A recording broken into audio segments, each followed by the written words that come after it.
G'day, Eric Bakker, naturopath, author of Candida Crusher, with another frequently asked question. What is the difference between a yeast infection and an STD? An STD is a sexually transmitted disease.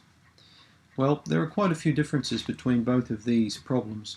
An STD is generally a disease transmitted between two people through sexual contact, oral sex, anal sex, straight sex, whatever sex you want to call it. Sometimes, in rare cases, STDs can be transferred through needle sharing, although in more rare situations. Yeast infections can be sexually transmitted. Don't ever doubt that.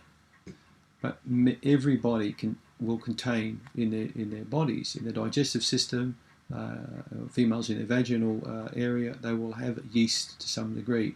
And it's when these yeasts get out of hand that you're going to get an infection, particularly when they proliferate or if they're exacerbated through antibiotic use, which is a very common cause of yeast infections, is taking antibiotics. So there is a difference between a yeast infection and an STD, but STDs are not yeast infections generally in terms of only being transmitted sexually, because sexually diseases are transmitted sexually, like chlamydia and gonorrhea and syphilis. These diseases are transmitted through the sexual route. You can read a lot more about the different types of STDs in my book.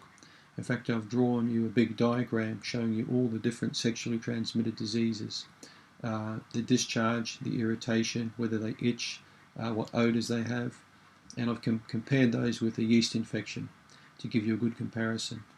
A very common thing that many women have is bacterial vaginosis, which they confuse for a yeast infection.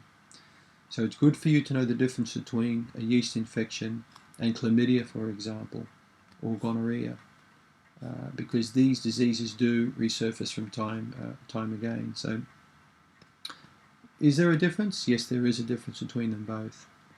A yeast infection can be transmitted sexually, but is not a sexually transmitted disease per se. So I hope that answers your question. Thank you.